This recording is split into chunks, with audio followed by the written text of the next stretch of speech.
Welcome to the World United. Welcome to the World United. Part of the schedule, there is a panel discussion on the integrated wisdom of the spiritual masters. Because inner peace or happiness, inner awakening, whatsoever, emerges from different backdrops, different methods and practices, different lessons and teachings. But how we all can think of integrating all different spiritual schools of thought and find the commonalities and find the sameness and find what is most similar among us. That stands the most as the most important perspective to stand upon the great pedestal of the grand spiritual awakening of the world. So herewith I request Horiyawa to present your views on how we can actually integrate different spiritual schools of thought and different types of faiths that the world has already. Well, in response to that question, and it's good listening to the other speakers because I think the main theme that's coming through is respecting each other, respecting different religions, respecting different peoples. But even Lamar's comment about, I think it was him about, well, we all actually have the same body. Yeah? So that's what makes us the same as humans. And so I think it's the dynamics of each of us individually is key. And I respect Chris's comments about, and I acknowledge all religions. People often ask me, what's your religion? My answer is I actually look outside. I look through my window and I look back to what's behind me. And what is behind me is my river, my mountain that connects me. And all I want people to understand is really understand that, and that's why I understand where other people's come from. So I think that, to me, that's a starting point of that total respect and acknowledge. Chris also talked about the many names for the divine, Atua, Buddha, so we need to respect that. And but I often see some religious people say, no, this is the only way. Well, no, I respect many ways of how people can express themselves, whether spiritually or as people. So I think that's probably the best starting point for me of how, and I do take the message from my first mighty king that says to respect all people. So I think that's got to be the starting point. And this sort of conversation needs to be expanded to many other peoples to get them out of that sense of it's just about them. I think that's my initial response to the question. And I think we just need to keep having a conversation. Kia ora. Thank you. Yeah, thank you, Horiyawa. Yeah, respecting others and respecting other faiths, respecting others' wisdom is most important. So only with the help of respect and the tolerance begins. Respect leads to tolerance. Thank you very much. So here with the same, yeah, please. If I can come in and perhaps add to what Hori is saying about respect. In interfaith dialogue, we have guiding values. And if I could just read out to you some of the guiding values that we have in interfaith interaction, in interfaith spiritual conversation. Respect. We give the respect of silence when people are explaining their life journey. Respect. We give the respect of allowing others to explore what we are saying about our own faith journey. Respect. We give the respect that is due to others by way of their human rights. The right to freedom of thought, freedom of conscience, and freedom of religion. Respect. We give the respect that is due to those who profess not only traditional religious beliefs of the major religions, but also non-theistic and atheistic beliefs, as well as the right not to profess any religion or belief. Respect, we give respect to people who speak about our shared humanity and our shared human rights, and people who live and by their living give example to those human rights. So there's about five or six values, guiding values, and interfaith interaction, interspiritual conversation, where respect is the key foundation. So you're right on the track there, Hori. Yeah, Chris, and I think you mentioned one of the key respects, and we use the term manakitanga, and that's taking care of people. Manakitanga, and with your neighbor, whoever, that's a key principle that we have. And I think it'll be good. Let's get these 5 principles of the world, and let's keep expounding them. I think that's really, and manakitanga is really a key for us. And that's like, I'm quite strong in my belief about we have the mana or the strength of this land where I am, but one of my biggest responsibilities is to look after all those who enter this land. That's where the respect and the manakitanga comes into, and it's a huge responsibility. But what I'm saying to people who come to this land, please respect me, who we are, as I'm about to manakitanga, to take care of you.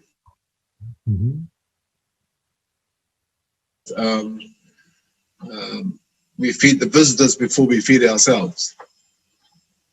And that's how we share our manakitanga and caring for all people. Kia ora. Yeah. Thank you, Horiawa and Reverend Chris Panel. So I request Lama Pema Topchan to present your views. Thank you. Thanks for... Herewith, we have a question. How, in the diverse spiritual schools of thought and diverse faiths across the world, now we have age-old faiths on the earth. So, in the present scenario, how we can all really integrate different schools of thought and different faiths that are existing? What are your views about it? So, hello to everyone. So, I was a little bit late because here in Nepal is time difference. Yeah, it's okay. Yeah. So, Dr. Yugandhar, so may I going to again this my task to, can I speak again to this my speaking task? Pardon? May I again to speak this what my topic of inner peace? May I ask again? Yeah. So in the present world of different faiths and different spiritual schools of thought, how we can actually try to integrate all these ideas, ideologies, belief systems? How can we find commonalities? How can we find sameness in all these things, which is supposed to be most important in the present scenario? Yes. So actually, it is very. I really like it. It's really important. There is really difference, especially. So now these days we have really challenging time of this in this world. So anyways, there is many different religions and many different spirituality and many thoughts. But one thing, the main importance is the really love and kindness and compassion and warm-heartedness and heart harmony is very important. So this is my own opinions, but all over the world.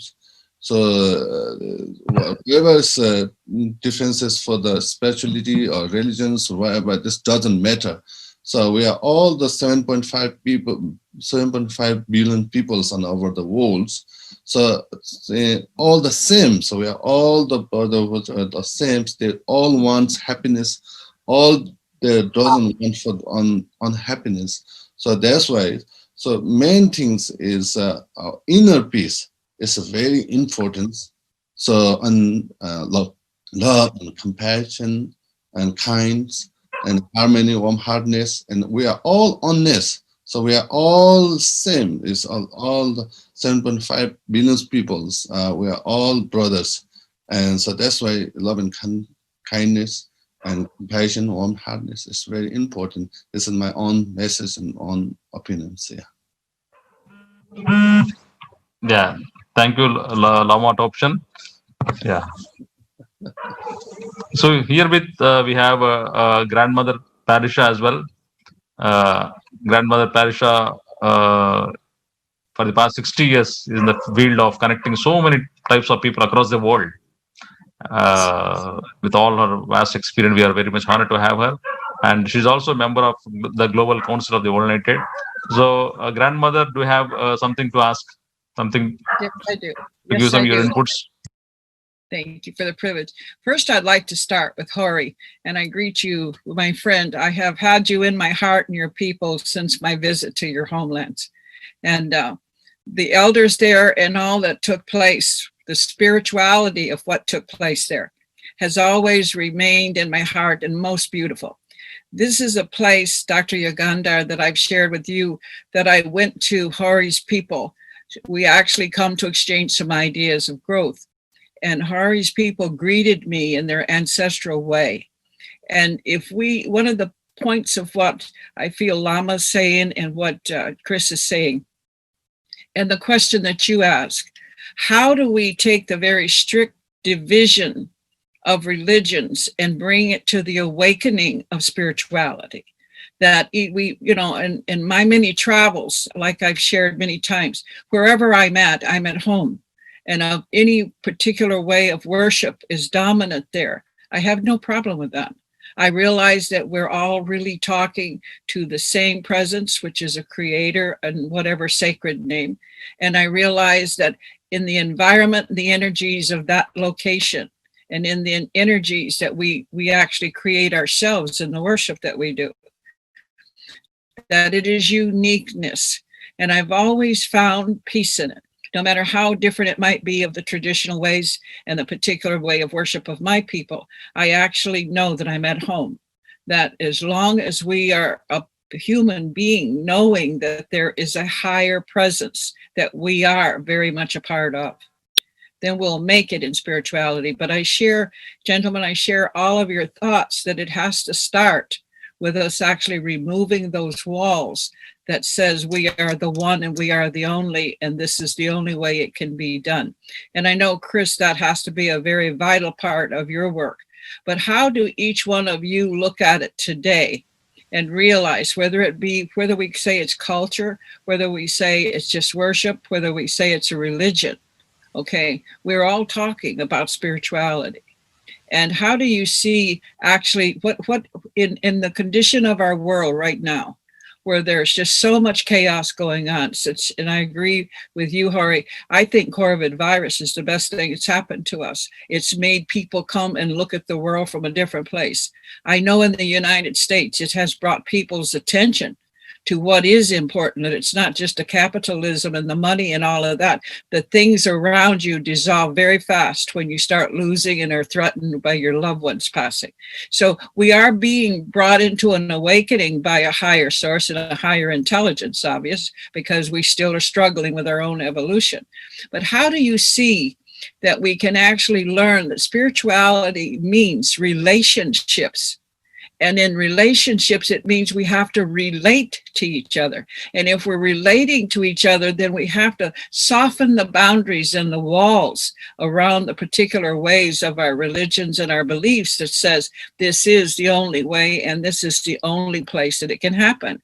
So when you're looking at that, how do you see the answers to that? Because there's a certain amount of that I respect. I definitely know, with all the wonderful experiences that have been shared with me, the uniqueness of that people's worship, the actual focus of that people's beliefs actually brings, I have many experiences in my perceptive abilities. I see the reality of the truth in that. But then again, I also see that the wall is there. And that how now do we go spirituality to relationships in that meaning? How do we relate?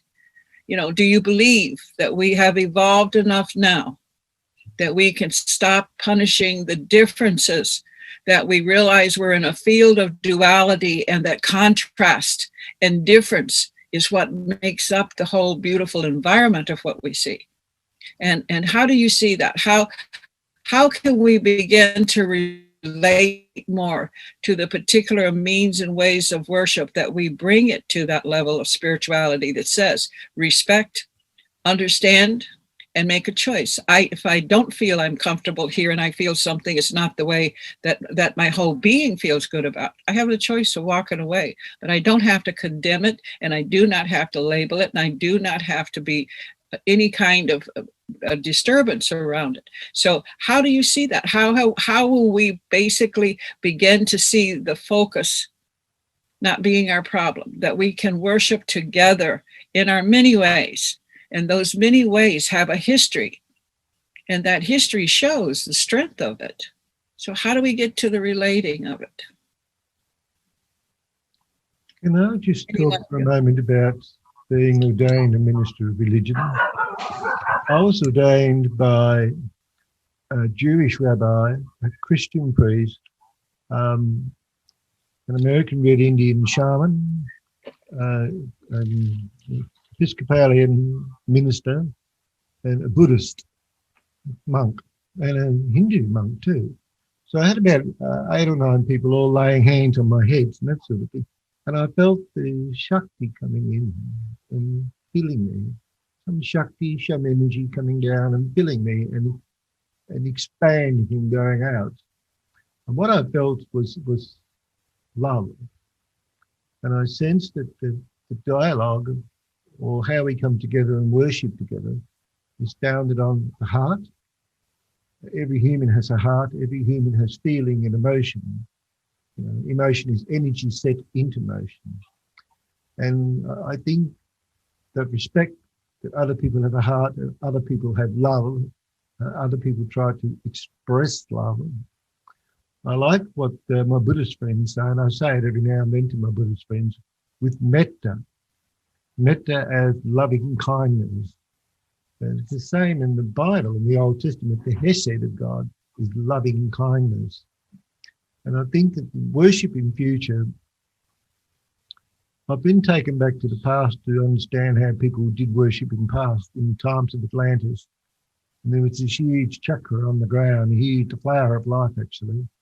And people came and stood on the flower of life, and they pulled the energy up and breathed the energy into themselves. And this was recharging their interior spiritual batteries. And there's a sense in which I think in the future when we worship, we're actually going to come together to do something somewhat similar, but we connect heart to heart, the heart-to-heart connection, the Hesed, the loving kindness of the Old Testament, or the Metta that we have in Buddhism. Would you like to respond to that, Topchin, Lama Topchin? Lama? Yeah.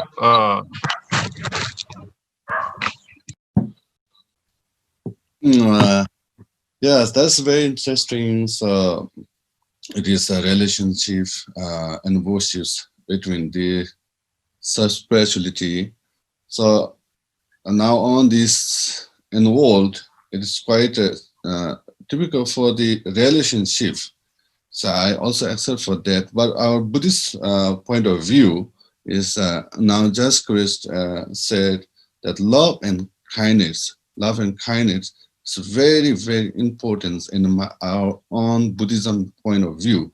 So that actually is how much ever we create spirituality or more, how to say, happiness and a more relationship to each other, this becomes coming from the root of the love and kindness. This love and kindness is the main cause of the relationship or the spirituality or the worship, whatever. This is the main cause of the love and kindness is the relationship between between people to peoples, and between how to say nation to nation, and between all unite together is the my own opinions of Buddhist point of view is the love and kindness is the main of the cause of the relationship. Thank you. Thank you. Hori? Horiawa, would you like to speak? Yes, I'll just, first of all, Purusha, grandmother, lovely to see you and share our lands together. And thanks for the opportunity of coming together. My first response in this conversation is to go back to the source. And it's the source of the land and the source of the peoples. Because what's missing, I see, around the world is the recognition of the indigenous people of that land. Until you start with that, I use, for example, I look at America right now. I don't see. I visited America. I couldn't find the indigenous people. I run into everybody else from around the world, but I couldn't find the indigenous people.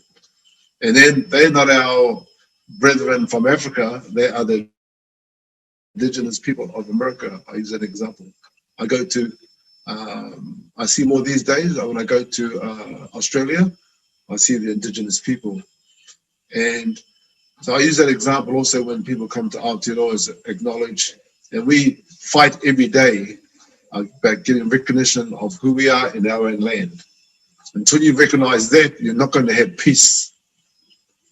So what after we've acknowledged the people of that land, then we can acknowledge all the other religions that have come to Aotearoa, New Zealand.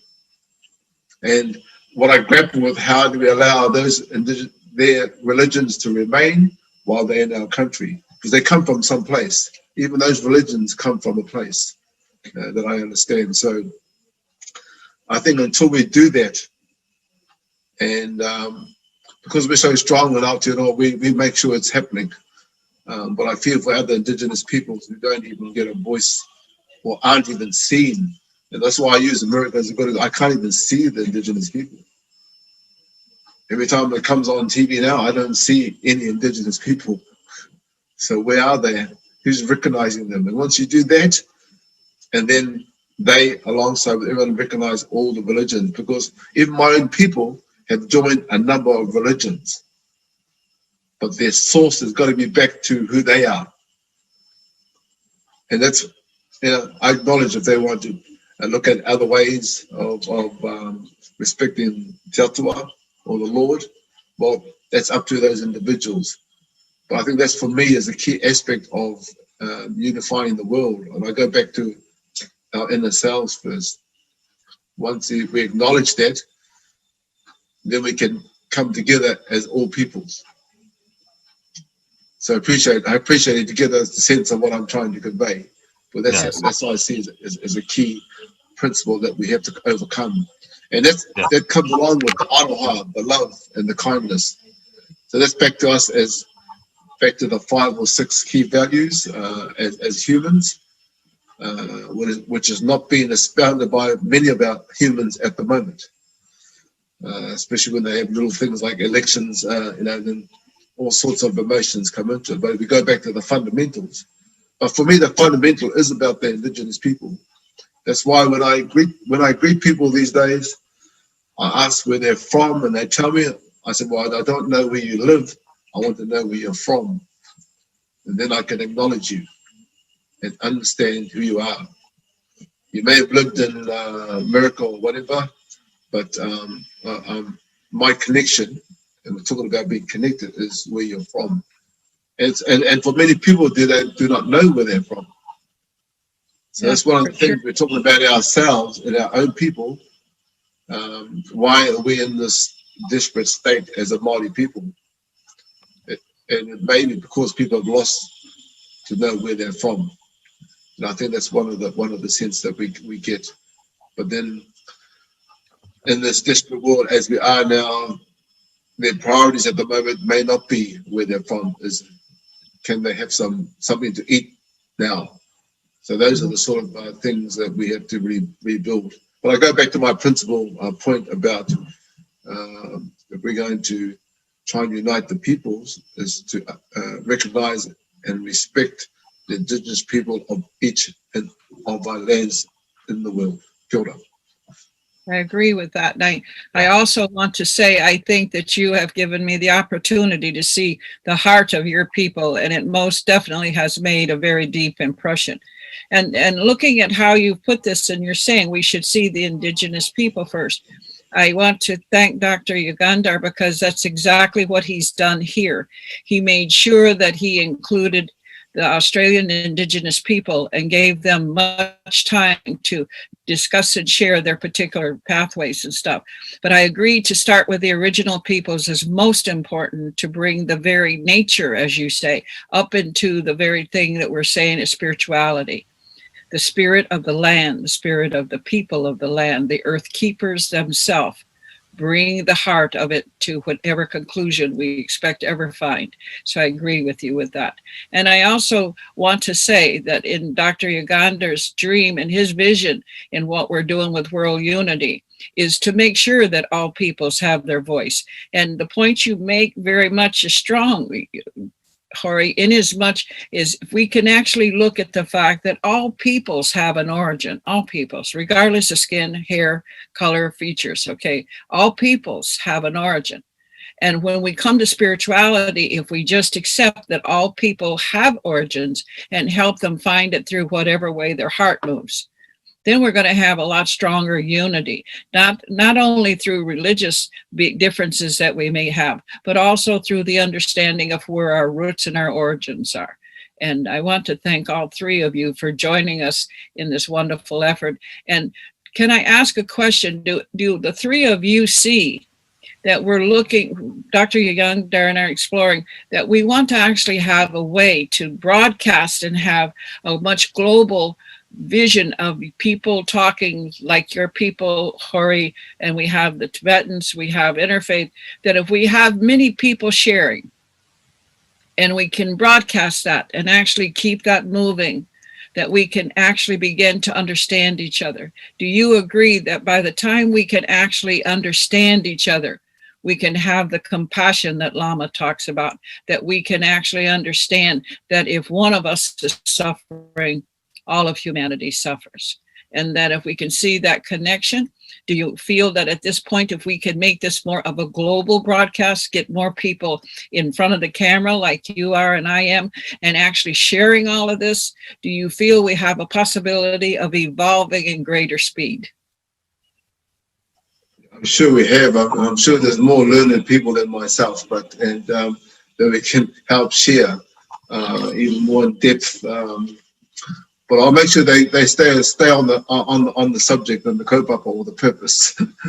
And I think that's probably what maybe where the impetus for that sort of global resurgence. Yeah. Very good. I like the word resurgent for it. Okay. How about you, Chris? How do you feel about that? If we had more of a global network to where we're broadcasting and telecasting so that we get to hear more and we learn more about each other, and we actually then begin to have the compassion and the connection that we're calling unity. How do you feel about that? Well, I feel I'm going to come back to Hori and say that I feel the key word is respect. I just wanted to say something about my own experience of Indigenous peoples here in Australia. And the other day you had Valerie Barrow with you, and she actually brought through Alcharinga. And I've actually seen Alcharinga a number of times and experienced a number of times Alcharinga in my meditation. And he is the guiding spirit for the Indigenous peoples here. I don't say anything about their religion or their law or their spirituality because in the Western world, we've hurt them too much. It's like where are the Indigenous peoples of the United States? They're only in the books I read by Catherine O'Neill Gear when she talks about the different races of peoples and wonderful history and teaches me heaps, but they are invisible. Here, I never say a word about Aboriginal spirituality or their law. We've hurt them too much, so I let them say it. I invite them to come out to the public forums and to speak about who they are and to welcome us onto their country and then, to help us feel like we are on country, we are home, we are finally home as human beings because we are connecting to one another. So that's critically important. The other thing I want to say is here in Shepparton, where I am, that the religious group that gets most people together are the Buddhists. We have public Buddhist meditation here in Shepparton, and we'll get 100, 200 people come out from everywhere to join the Buddhist meditation. And I'm scratching my head and thinking, why are so many people coming to Buddhist meditation? And the thing is, in Buddhism, nobody tells you what you can and can't do. Nobody tells you what your practice is. You choose the elements that are going to be your practice. And the people come together peacefully and happily, and they don't argue. They join in the Buddhist meditation together and participate. I still come back to the point that the day will come when we'll all realise that we are humans, and we are humans that come from a heart, and that we will respect each other. We will respect each other's integrity, we respect each other's truth, and we will listen. That's what I think the key is, listening to the heart of the other. Thank you. Okay, thank you. One of the particular experiences Grandmother, I just want to emphasize the point that I got from Chris before. The key part of respect is the listening. I really resonate with that. For you even respect people, you actually got to listen. But that's why it's quite important to hear the voice of the people, like you mentioned. So yeah, that's a very important part of it. Sure. My first experience in Australia, Hori, and for all of you, is that I was actually asked by some elders to come to Australia and help them in a particular history in a situation that they were at the time trying very hard to get exposed and be spoken about. And I felt even in trying to get something changed, I can say that none of these people had any kind of vengeance or malice in any of the history. They simply wanted to have it stop and not carry on to the next generation. And I think that when we're talking Indigenous people, we think our generations, we think the generations before us and the generations after us, and then our present world, what we're doing in effect to both of them. And what I found in that is that we did a program called a Billarong, and we had about 1,000 people that showed up. And we had actually Indigenous people of Australia come and do dances and ceremonies. And what amazed me is that out of those 1,000 people, when I asked how many of them had actually met an Aboriginal person before this moment, not one of them stood up, not one of them. This is what I'm saying is what we're doing here, is actually getting people to know people and not have those walls, and not to let our religions build those walls. That when we think of ourselves as Indigenous to the earth, and we see the earth and the many, many differences on our earth, the many contrasts of our earth, the deserts, the mountains, the valleys, the trees, the forests, we are that. We are all of that. And if we can actually come together, I watched the children, the non-Indigenous children, watching the dancers and actually finding it just very intriguing. And I found parents at the end of that particular event that came forward and actually asked, how can we help change this? 1,000 people who had never seen a Black man, had never seen a Native person. All 1,000 of them, after just simply a program to where they got to hear the storytellers, they got to see the dances, they got to hear the relationship, again, relating to each other. 1,000 of them stood up and said, I apologize to these people. They apologized to the elders that were present, and they actually said how much remorse they felt. There was a great healing that took place. I know my family and my friends of Australia have gone a long way since then. And it's actually, the story is out more. And then we have to look at how we blend and how we make the truths out of this. Each one of us have a responsibility. Each one of us have to be part of this, or we don't have the unity. And your message in that has been very, very powerfully good. I know that I am very, very deep in Tibetan Buddhism. And I know one of the first questions, Lama, that I had to face was that Buddhists are godless. I didn't even know how to begin to answer that. I didn't even know how a person could even have that kind of idea. We may not speak of it in the same terms and in the sacred name that you use, but we know that we have a presence, an intelligence. And so it's just those little bitty stones in the work that seems to separate us the most. Just a little stone, not even a mountain, a little stone that actually helps us begin to see each other.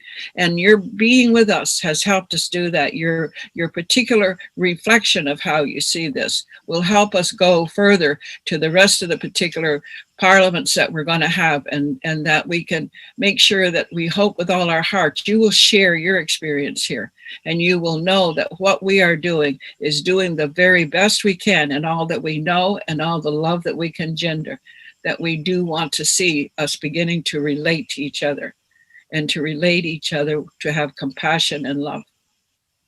And I thank all of you for actually attending and being a part of us. And Hori, you always be safe, okay? I'll be able to see you pretty soon.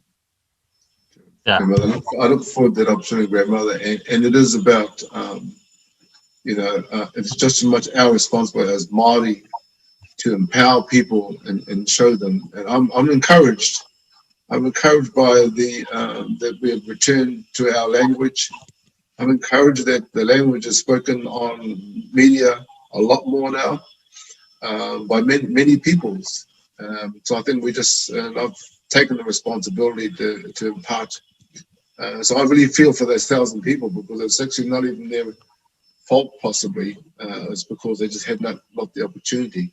And I think we have to be proactive in sharing our culture with other people, so they get the opportunity to feel the same as us. So acknowledge you for your work, and the doctor for this event. And I feel a sense of responsibility coming with all this, Grandmother, of how do we now share that with the rest of our peoples and the rest of the world. So kia ora koutou.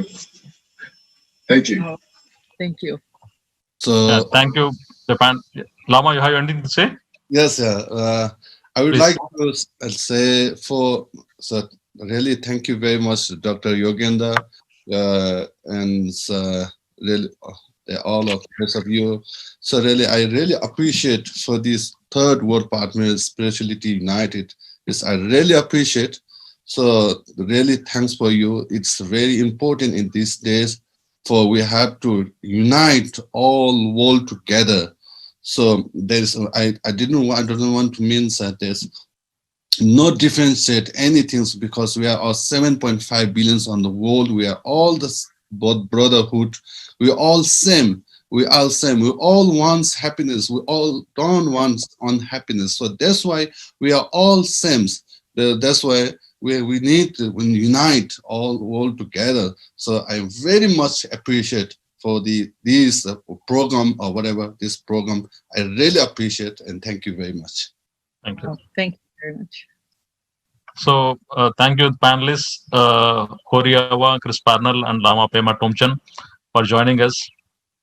And we have clearly telling the world that we're all one. There is only one truth. That truth is we're all one. Presenting in different bodies, in different geographical places. Let me don't use the word nations, but different geographical masses, because even nations divide. So we are all one despite all odds, all differences, all dissimilarities, all faiths and ideologies. So thank you very much once again. And we'll move on to the next session, the session 23 of the day. And we are going to have wonderful speakers with us. Auntie Pearl Weimara, Hian Nguyen, and Joyce Molenhar. So we are going to have the next session soon.